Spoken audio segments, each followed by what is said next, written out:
Yeah, it tastes like chicken, but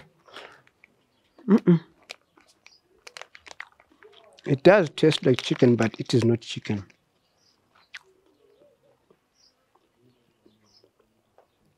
Well, there you are. It tastes like chicken, but it's definitely not chicken. Welcome. This is Asakhe Online. I've just been tasting something I thought was chicken, but it's not. It tastes different. I've just tasted a rabbit. In fact, it's called rabbit bites. I've just tasted rabbit. Welcome to my program. In today's program, I'm going to be speaking to somebody who produces this tasty snack. My guest today is a rabbit entrepreneur. I will be speaking to Mr. Trymore Nzou, who is a rabbit entrepreneur who breeds, processes and markets rabbits. Rabbit meat is a delicacy, but you want to know all the ins and outs of actually breeding rabbits, as well as whether this could be a potential income source for anyone who is interested in going to rabbit farming. Mr. Nzou, welcome to my program. Thank you. To start off with, why rabbits? Why did you actually start breeding rabbits? Well, when I started breeding rabbits, I started it as a hobby. I just had my 2 rabbits that I got from my brother-in-law. So they were just 2, and when I started breeding them, I was just doing like what we used to do in our rural areas. You give whatever leafy thing that you come across, and well, we are satisfied with the progress because you are not looking much into it. You don't have an idea of what this can turn into. So that's how I started, simply as pets, because I like these things. Generally, I like animals. Given a chance, one day you reach at my farm and you see pigs there, you see cows there, you see a lot of animals, because I love animals naturally. So when I started keeping rabbits, it was because I also had this misconception that you can give rabbits anything that you come across. Little did I know that there are some breeds in it. There are some big rabbits, there are some small rabbits, there are some medium, and all those serve different functions in the market. So when I started, it was just a hobby, and even if I show you the housing that I started with, you will laugh at me because it was not something to emulate from anyone's perspective that wants to start from now. Definitely, if they'd seen me then, they wouldn't have even thought of getting into rabbit farming because it was not inspiring. But I didn't know I had started something like a serious journey. I'm intrigued there. You mentioned that. So how did you turn this hobby, or actually converted your pets into into an enterprise? Because it seems that you all of a sudden you changed from having these adorable pets into a business venture. Well, when I started, you might even if you say adorable, you might be abusing the word itself, because there was nothing adorable about what I was doing that period of time because of the way I was doing it. So then I looked into increasing my numbers because these rabbits were not multiplying. So I asked myself a lot of questions. That's when I started following a YouTube channel, which gave me an insight to say, no, you can do this thing as a business. And the way I was doing it then, everything was just totally wrong. But the good thing is I had a starting point. So after following this program on YouTube, I then had enough information of how I can turn this into a business. But I did not know anyone who had done it before in Zimbabwe, up until I bumped into a number into a contact of someone who is called Nelson Mtsaka.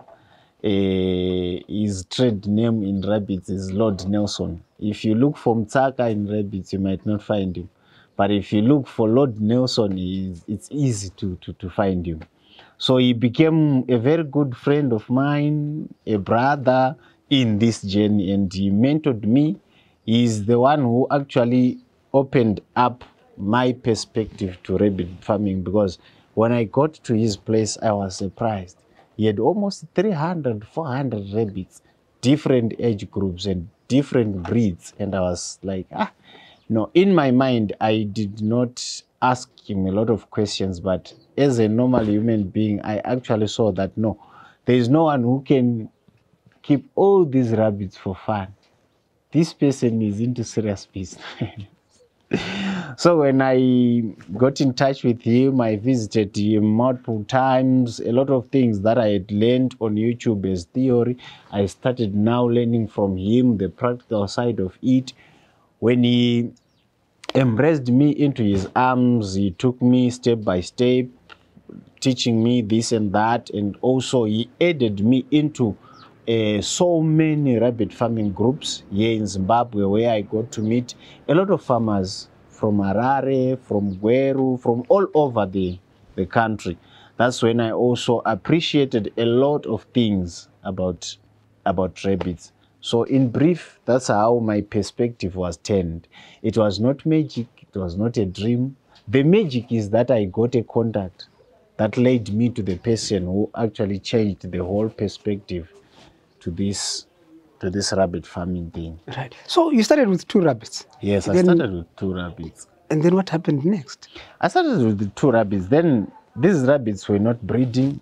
They were not giving birth because I was doing what I used to do whilst I was in my rural areas, and it was not bringing me the results that I was expecting. What were you doing wrong? No, they were just staying together like brother and sister there, and nothing was happening. Literally nothing. I think I stayed with them for almost 8 months, but when I started worrying, it is when they were almost a year together without any production. That's when I started looking for other rabbits that I can probably mate with them. So that's when I met someone. I just found a number by Farming City, Jason Moyo. He was saying sell rabbits, and I got in touch with him. I said, no, I'm looking for a female rabbit. I can give you mine, and I top up because mine seems not to be giving birth.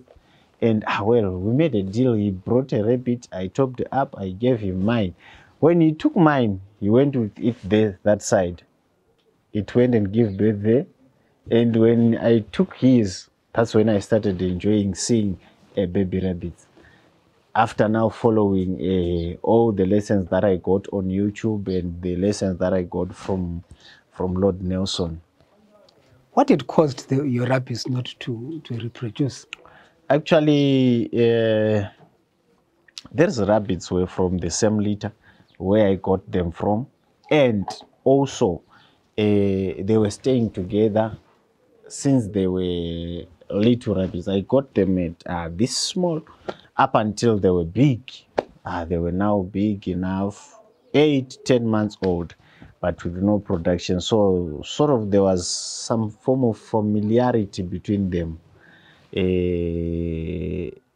And also from the fact that they were staying together, probably I assumed that the male was not interested in doing the job because probably it did not know that it had those interests.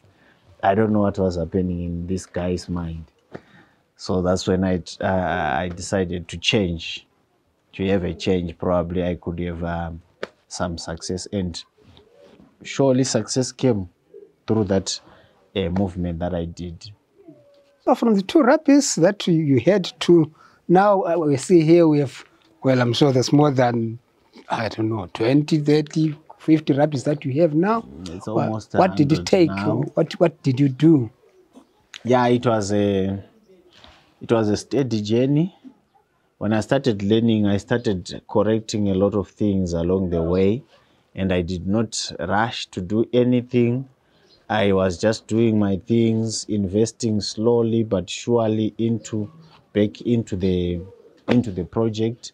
And it took me probably, when I started doing this seriously, or rather correctly, because even when I was doing it like pets, I was serious, but I was not correct. So when I started doing it correctly, I think it was around 2020 thereabout.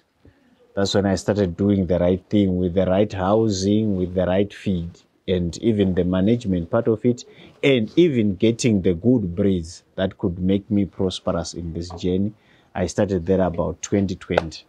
So what are really the key elements that will determine a successful breeding of rabbits? Where do you start? Do you start with the housing first, or actually the feed? They have to be a complement between the housing, feed, and genetics. Those three things, you need to get them right first. You need to get them right, because just like dogs, we know there is Boer, there is German Shepherd, there is this and that. All these dogs, they have different characteristics, different advantages. The same with rabbits. When I talk of genetics, I mean to say you need to get the good breeds, the right breeds to start with. Which breeds are these? The common ones, depending on what you want to do.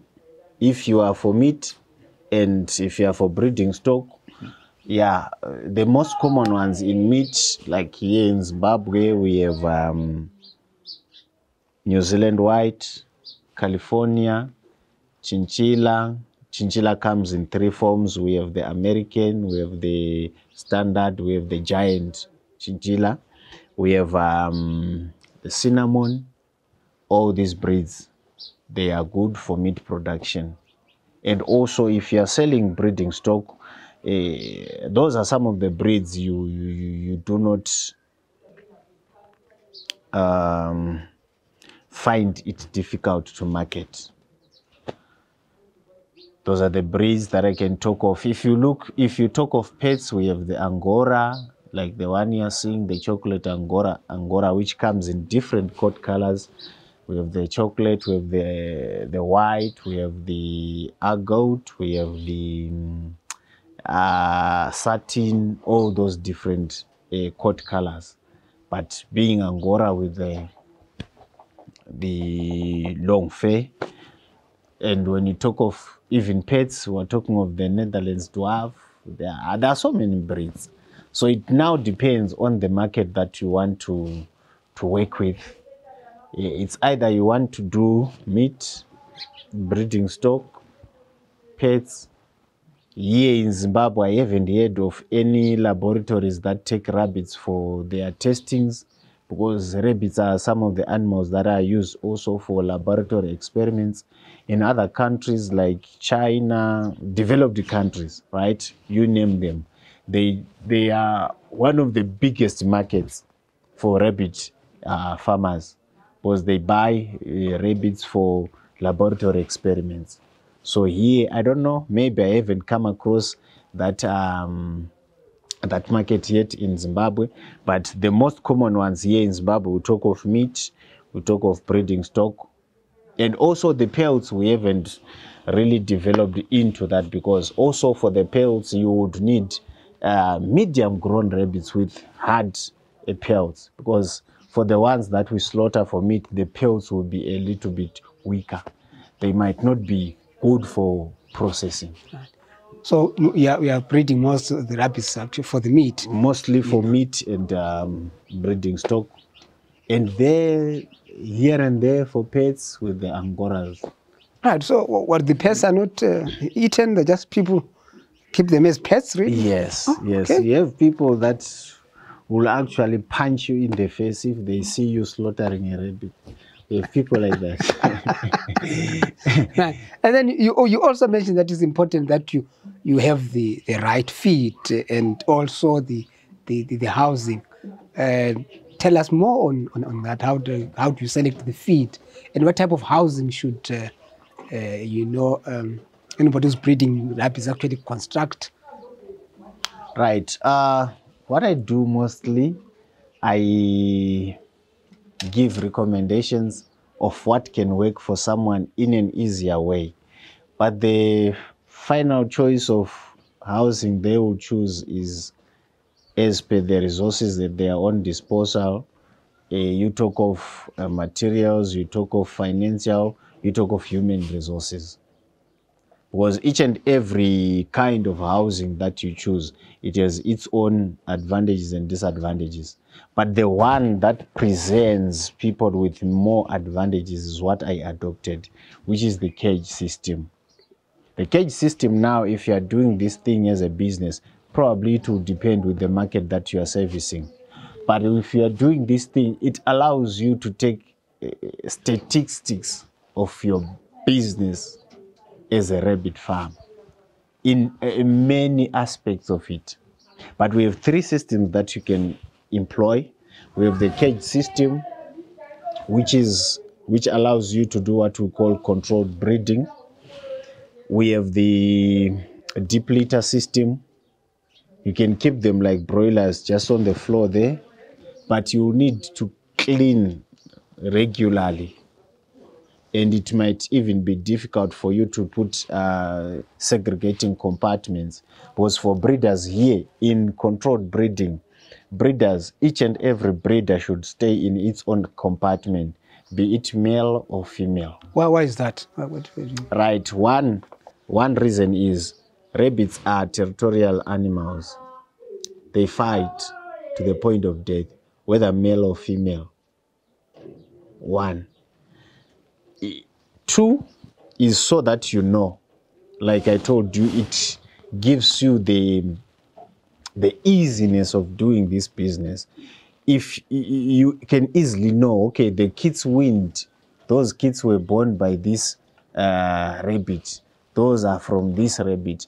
Oh, okay, these kids, the parents are this and this. You can easily note down such details. So it is also important that you actually keep records. Yes, I do have my own way of keeping records. I have the book. Each rabbit has its own log sheet.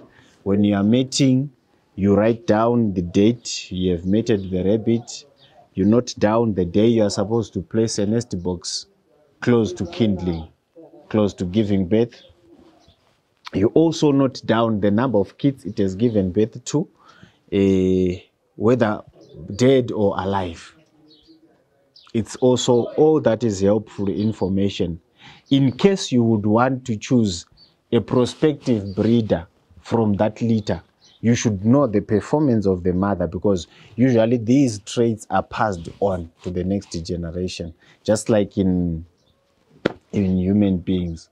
We know we can easily say, no, he took this intelligence from his father or from his mother, things like that. No, this knows it's his father. So all those things, they are passed on to the kids by the mothers. So you would need to know the performance of the mother over a period of time. How did it do? You can also even determine its mothering abilities. Okay, let's not stray away very much from housing, right? But I'm just showing you the advantages of the caging system, right? And also, you can have what we call warrens. In warren system, what you do is you just enclose just a portion, right? You just enclose it. You don't put cement, you don't put anything. Probably just a shade. When they're outside, they can be eating there or they can be playing. So in warrens, you just put them on the ground like this, a fenced off ground. They burrow to go under ground. That's where they can give birth to, that's when they can kindle under the ground. So under the ground, you won't really know which rabbit gave birth to which kids. You won't know the number of kids that they have given birth to, though that's the natural way of keeping them. But just like in cows, we had our own ways we used to do, but now there is fattening pens because we are gradually evolving as a people, as the species that was given the privilege to think. So we are evolving. So then what will determine usually the type of housing you choose is your goals. What do you want to achieve in rabbit breeding? Because this, let's come back to this. It allows you to control inbreeding. It allows you to control a lot of things. As it is right now, you heard of rabbit urine being so much beneficial to horticultural farmers. You can easily collect urine with this system. You can easily put a gutter that side that collects urine. It's not even, you are not even involved in that process. You just set up your things perfectly and everything. Right. So it facilitates, the cages will facilitate well. There's a lot of transparency. You can keep records. Yes. And also, no doubt, cleanliness. You know, Yes. I noticed that the droppings are. Yes. So what would it take? Like, what sort of investment, if one really is to adopt, you know, the cage system that they can be looking at? Well, the cage system also, it depends with the material that you'll have found. But for mine, like this whole cage to fit the water, the drinking system, you cannot put this, right?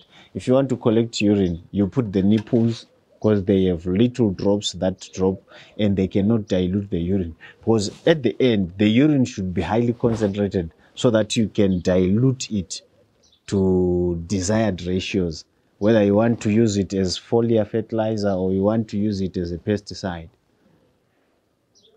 So you need a nipple drinking system. In a nipple drinking system, you just pour water in one single bucket and there are pipes that the water travels through to the nipples.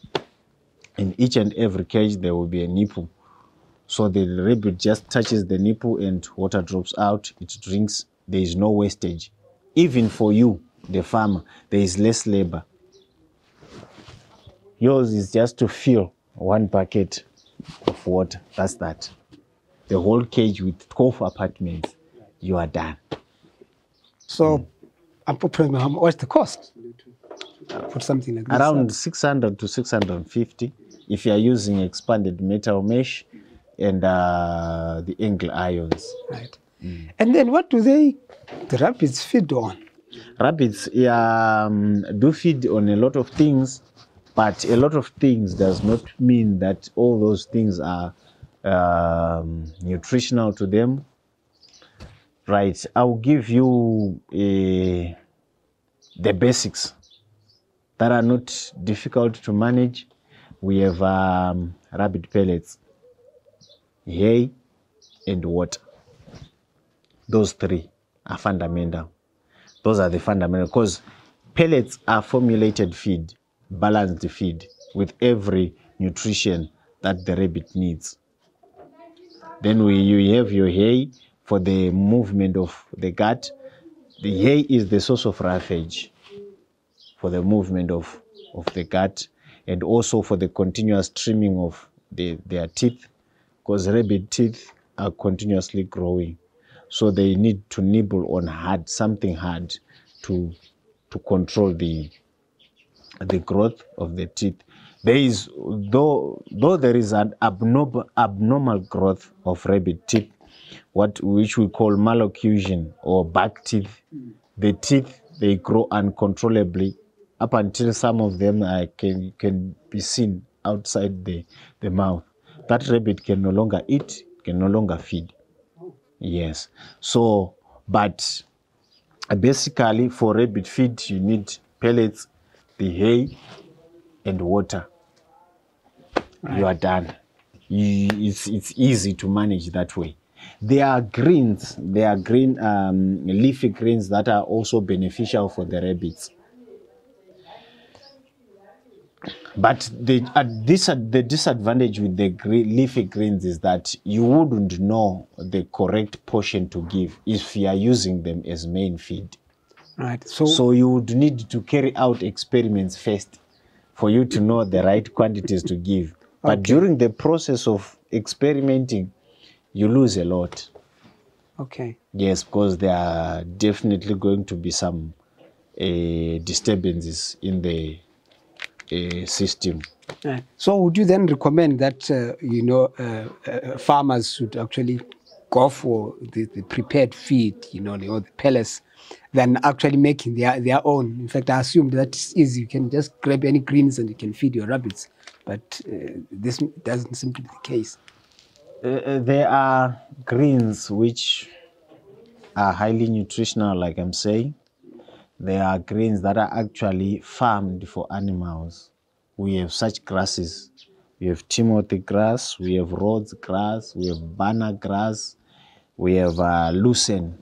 You know lucerne. Yes. But the only challenge is the right quantities to give your animals. If you are solely giving greens. I would say you can give greens to augment the pellets. So probably you can reduce your daily portion of pellets and you augment with the greens. So to say the greens can be given as a snake, or if you are using a lucerne now is high in calcium, and calcium is not good for these rabbits that you stay with in your rabbitry for a long time, like the breeders, your breeders, the ones that produce kits that can be fed for meat and that can be sold as winners to prospective rabbit breeders. Lucerne is high in calcium, and in the long term, they will develop stones in the kidneys. But with the pellets, the amount of calcium is regulated to that which they want. The amount of fat, the amount of phosphorus, you name it, every other nutrition that the rabbit needs is well regulated and tested in the laboratories for the safety of the animal. And they also give you the right portions to feed per day. So to avoid the hassle, you can just go that way. Unless if you have the leisure, you have a farm, you can have your banana grass, you can have this and that. And if you can, in your own period of time, formulate your own feed that you can also regulate, it's still fine. And what is the turnaround time really like? When do these the rabbits actually mature, then that they are ready, for slaughter?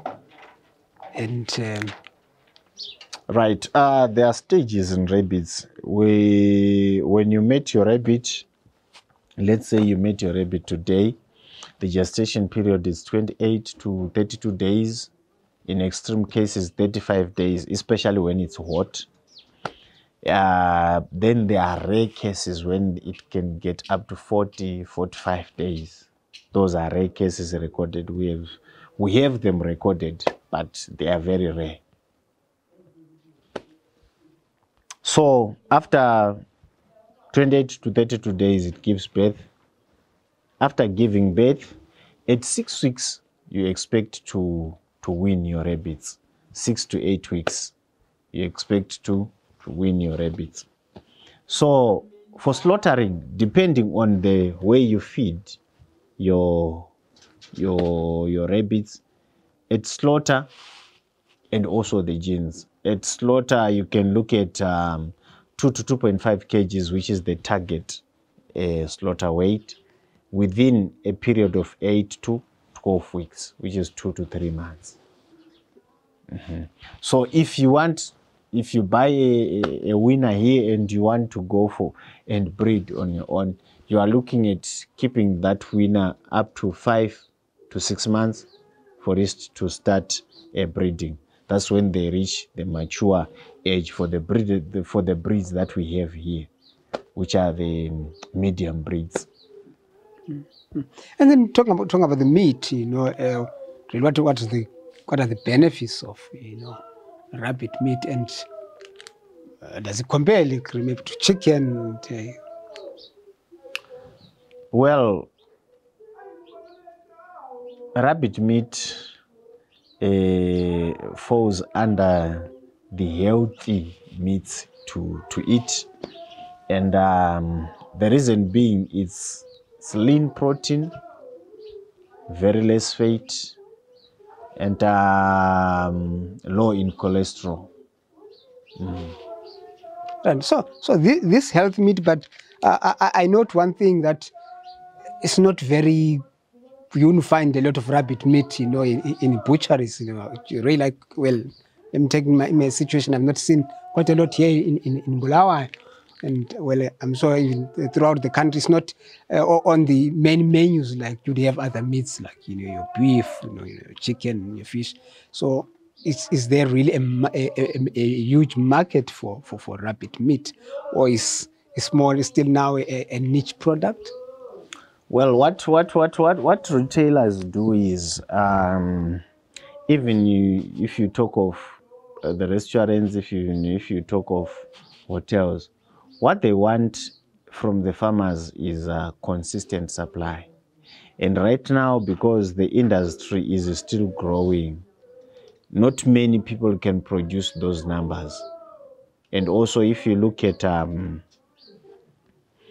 startup costs, like the cages we're talking about, you can go the wooden cages way, but it has also its own advantages and disadvantages. If you are starting, you can go the wooden cages way, yeah, but still you need to do a lot for you to come to a point where you can say, no, now I'm producing at least 20 to sell per month.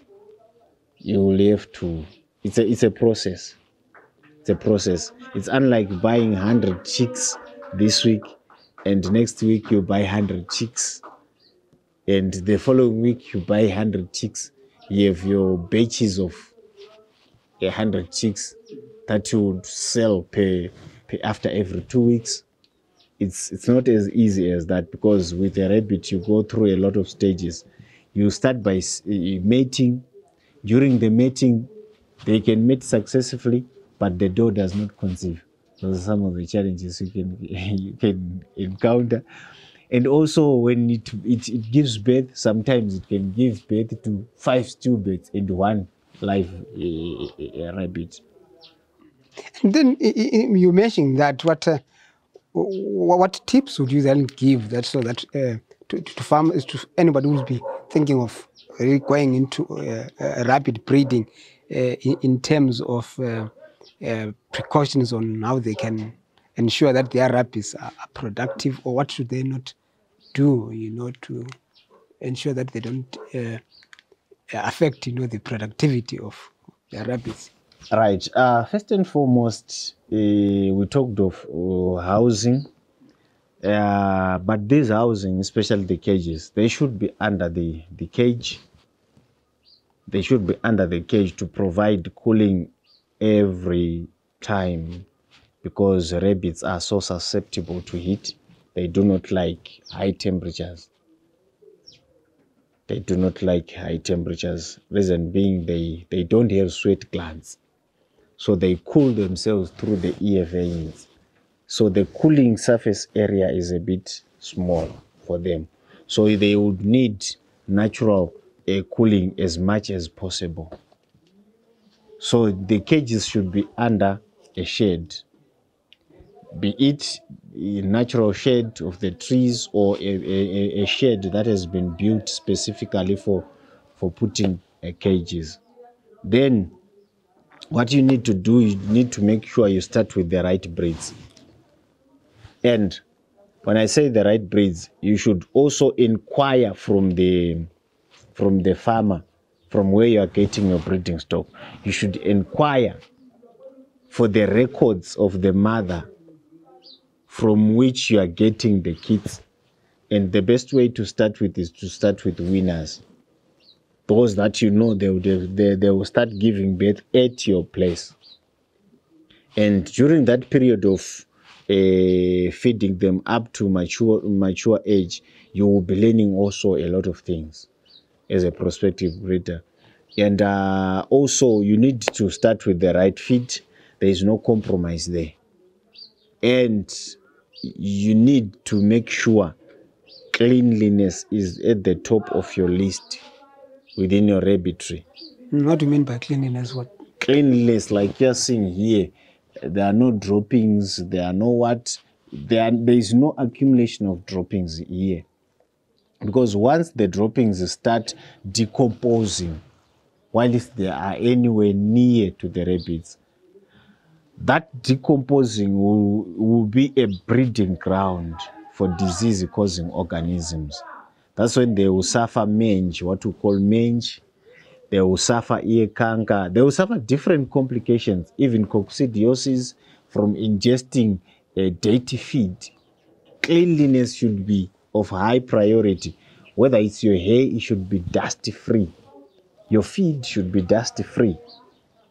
Your feed, let's say you wake up in the morning, you want to feed your rabbits and you see contaminated feed, throw away immediately. Do not recycle. Right. So you have to ensure that you give fresh feed. Everything clean. Okay. If you see that you cannot drink the water that you are giving your rabbits, then it means it's not suitable for them. So cleanliness is topmost priority around everything. You talk of the cages, you talk of the feed, it should be clean. You talk of the hay, it should be clean, dust-free, because dust causes respiratory challenges in rabbits. So all the diseases, the common diseases that the rabbits suffer, they are due to our own negligence, most of them. They can be easily controlled by the setup you put in the housing, the feeding, and the general management. You can easily avoid all those diseases by doing things the right way. Oh, interesting. Then you have actually bred your rabbits, and you've actually slaughtered. How do you actually process really the meat? Well, there are so many ways that you can use to process your meat. It's either there is a grill, you can braai, some can cook and roast. Those are some of the different ways you can use to prepare your rabbits. Then you choose your favorite from among those. And what you have actually developed, these rabbit pies, and so you have actually added value to the rabbit meat. You said it as bites, and maybe tell me more, how you actually came up with doing this. Well, it was just an impromptu idea which has gone through a lot of stages in perfecting it up until it is where it is today. Where if I show you a picture of how I started doing this, you laugh, but the idea just came and I started implementing it. But the time I started doing it, it was not as good as it is now. Just like any other project, just like any other thing, it continues growing, and right now we used to have very small phones like this, but we now have big phones like this, and with a simple touch you are operating a phone. But we used to have phones with buttons, see. So I kept on improving the idea, getting feedback from the customers. Well, how is the market, for beef meat, and now also the value-added products? The market is, I can say it's good. The market is good, but just like anything else, you don't produce anything, then you sleep and you expect people to come and buy from you. You have to market your product. There is no two ways about it, because the market will not wait for anyone who is asleep. You have to market your products. Well, we have so many people who have good stuff, but they are failing to sell their stuff. In fact, there is a market for everything. You name it. No matter what it is, there is a market for everything. But it will depend on the way you market your product. Market is there. So you have seen quite a lot of interest now, people opting Yes. for rabbit meat, while Yes. that you already said it's a healthy, Yes. meat. Yes. Hotels are looking for the meat. Restaurants are looking for the meat. Or even the individuals around, they are looking for the meat. Not talk of this snake. It's in high demand. Are you where do you sell your products? Usually, I sell to individuals now because I'm still in a process of perfecting a lot of things. But now it's at a better stage than it was when I started. So there is appreciation of the value that is in these things. So there is. Would you then say that you are not able? Are you able to meet demand?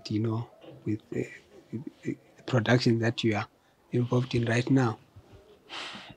Right now, even with all the farmers that I know, if we are to come together, we might not suffice the needs of the market in terms of the meat. This is local market, or even? Yeah, this is local market we are talking about. Approximately, how much is the demand for rabbit meat? How many kgs do you think? Well, approximately at the your moment, market needs. What my market needs, I can safely say at least 200 kgs per month. I'm talking of my own market. My own market, including this, we can go to probably 500. And there's still a gap. And there is still a gap. Okay. What kind of challenges did you encounter actually in setting up, your rabbit breeding venture? Well, that any prospective, anybody who's interested in going to rabbits should be wary of? The first challenge I encountered was that of lack of information, the right information to do this thing the right way the first time. They say do it right the first time. So the first time I encountered that challenge of lack of knowledge, when I had the knowledge, when I wanted to implement it, I faced the challenge of resources, the financial resources. But along the way, I had to make means to devise means to get to where I am today. And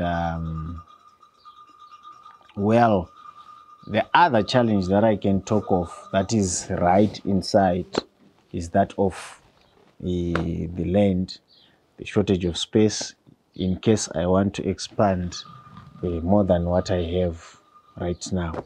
But when you are starting, rabbits do not really need big space of land.